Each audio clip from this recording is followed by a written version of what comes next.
gun here. My name is Matt Charvat. I'm the associate head trainer here at the University of Maryland. I've been working with the women's basketball team for about 13 years. And I had the unique opportunity this summer to go on a mission to Sierra Leone, Africa. The mission is through the Madu Williams Foundation and also the Healing Hands Foundation. Both those foundations were created by ex-football players here at the University of Maryland.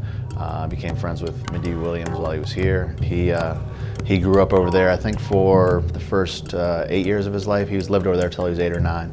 And since then has given back, built a school over there, built a primary school that has 4 classrooms in the area of Freetown. Another name you would know would be DeQuell Jackson, who was another football player here. He participates in the mission as well. It's a mission that included about 40 people. There was a medical, dental, OBGYN, and educational mission. The thing that I got out of this was just a sense of how lucky we are, honestly, as a country. Simple things like medical care, food, transportation, things like that, all things that we take for granted are things over there that just are at a minimum. It's almost too hard to describe, as you probably see in some of the pictures. It's like nothing I've seen before. You take one turn out of the airport and you're in the worst poverty you've ever seen. People living in pieced together huts, just going out in a trash dump and finding a piece of wood and making a wall out of it, and trying to sell anything you can to scratch out a living. Things like that just was very humbling to see, not only where Madu grew up, but also just, you always see it on TV and things like that, but seeing it in person is just amazing.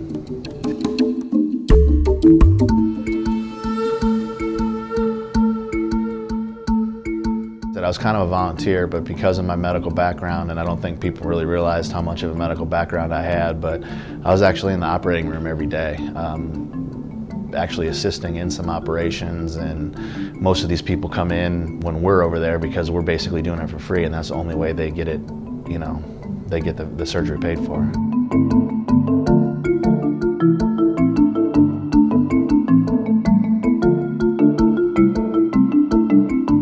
If any of you are familiar with ORs, they have big surgical kits that have the scalpels, the blankets, anything that's sterile that you need for the surgery, and then everything that goes along with it. Well, we would use all these gauzes, towels, and everything like that, and then we would wrap it up and throw it away.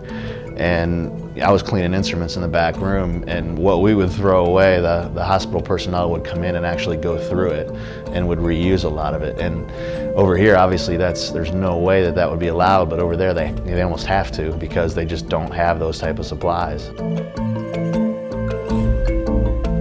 The kids that I did meet, some of them came around the hotel that were at the school, were amazing. They're just, some of them have never seen white people before. They're amazed at us just as we're amazed at their surroundings and how they live. They like to ask about sports. They love to play soccer over there. Tons of soccer on the beach, and you have these big NFL athletes that are with us that are getting schooled by the kids on the beach as far as playing soccer, and that's what they talked about. So, it was a neat experience like that. Well, there was a kid, and he was sitting at dinner with us one night, and I had taken some of my old Terps gear over there, in hopes to give it away and things like that I know that I just don't need anymore. And I gave him a hat, and he has no idea what Terps are or what Under Armour is or anything like that, but he put on the hat, and we were sitting there at dinner and talking to him about school, and we said, what time does school start in the mornings? And he looked at us, he said, 8 o'clock. And we said, well, how do you wake up? And he just kind of shrugged his shoulders, and he said, I just wake up. And we all, kind of looked at him and was like, kind of just inquisitively, one of the people said, well, don't you have an alarm or something like that? And he looked at her, and he kind of turned his head, and he's like, alarm? I have no lights, and it just like, that really hit home as far as,